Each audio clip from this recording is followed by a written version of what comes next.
ces tokens-là, à un moment donné, on sait à quel point le marché est vraiment émotionnel. Le marché réagit parce que la plupart n'a pas encore découvert ce genre de token-là. Et quand ils vont commencer par découvrir là, les gens vont commencer par FOMO pour dire que bon, si cette adresse est liée à ci, c'est qu'il y a certainement un lien. Enfin, Sisi dévoile la liste des crypto-monnaies qu'il est en train de holder. Il a dévoilé une liste que tout le monde a vue.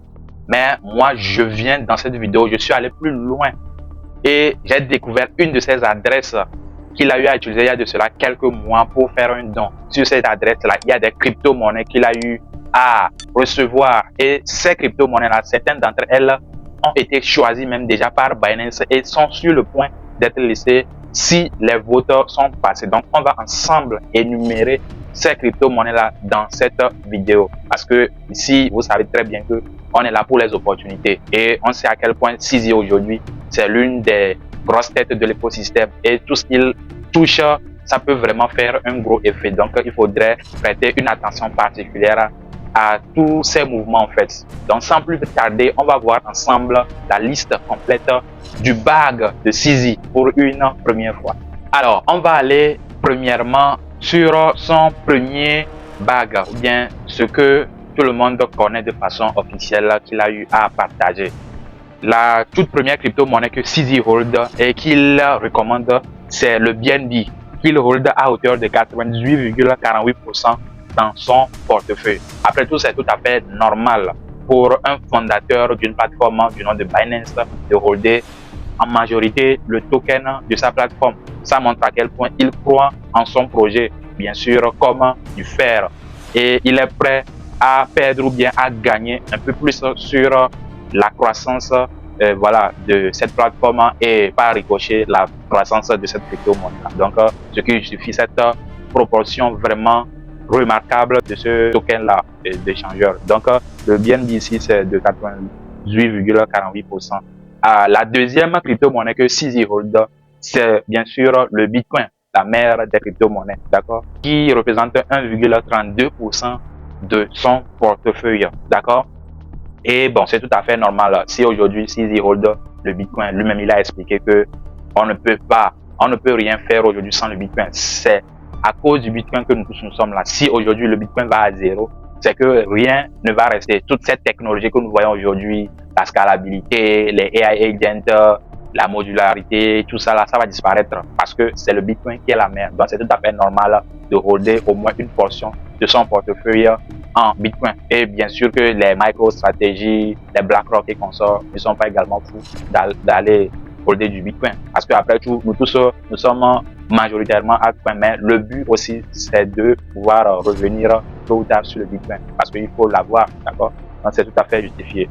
La troisième crypto-monnaie, cette fois-ci, c'est une crypto-monnaie qui n'est pas assez volatile, d'accord? Du nom de Eury. Eury, c'est un stablecoin qui a été émis sur de l'euro.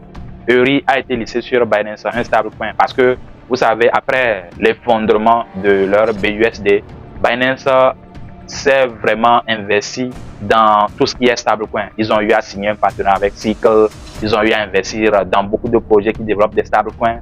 Ils ont eu à lister beaucoup de stablecoins sur la plateforme à l'instar de Eury, un stablecoin basé sur l'euro, d'accord, la monnaie de l'Union européenne, d'accord. Ça représente 0,17% de son portefeuille. Et la dernière crypto-monnaie également, elle n'est pas volatile, c'est également un stablecoin, c'est de l'USDT qui représente 0,03% de son portefeuille.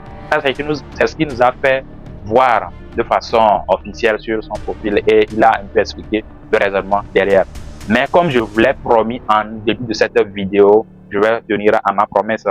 Comme je le disais en fait, Sisi a eu à utiliser une adresse parce que vous savez que aujourd'hui on peut voir par exemple les adresses de par exemple des gens comme Justin Sun de Tron, par exemple, on voit ses mouvements, ses dépôts qu'il fait, des centaines de millions qu'il fait sur les protocoles de finances décentralisées. Mais tu ne vas jamais voir une adresse de Sisi traîner comme cela.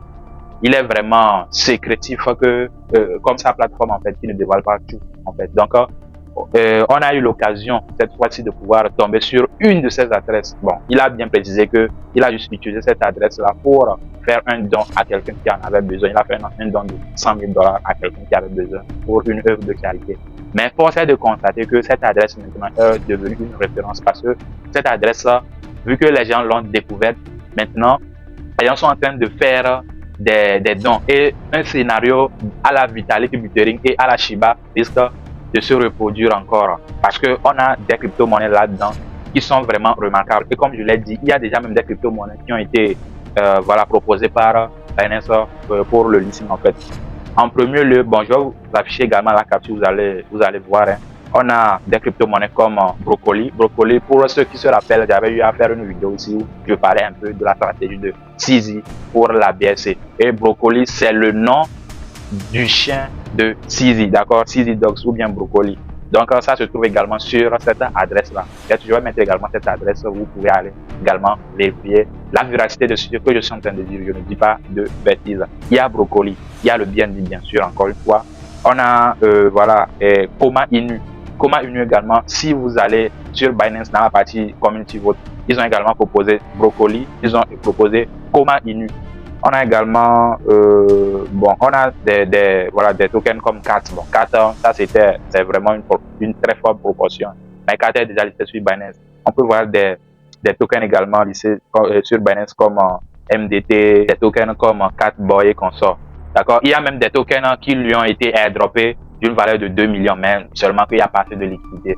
Donc, ces tokens-là, à un moment donné, on sait à quel point le marché est vraiment émotionnel. Le marché réagit parce que la plupart n'ont pas encore découvert ce genre de token là. Et quand ils vont commencer par découvrir là, les gens vont commencer par FOMO pour dire que bon, si cette adresse est liée à si, c'est qu'il y a certainement un lien. Même si il y a l'habitude de démentir que bon, non, il n'est pas en train de, et c'est tout à fait normal, il est influent. Donc il ne doit pas faire des erreurs aussi pour affirmer publiquement qu'il est en train de holder ou bien il cautionne tel projet ou tel projet parce qu'il ne sait pas réellement l'intention derrière chaque projet. Donc c'est tout à fait normal là, de ne pas s'impliquer dans chaque projet.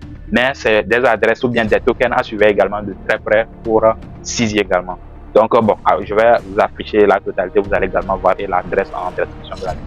Donc vous pouvez également traquer tout cela.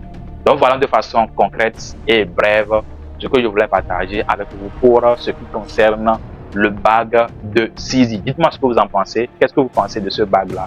Hein? Quels sont vos différents ressentis, surtout pour le premier bag là, d'accord?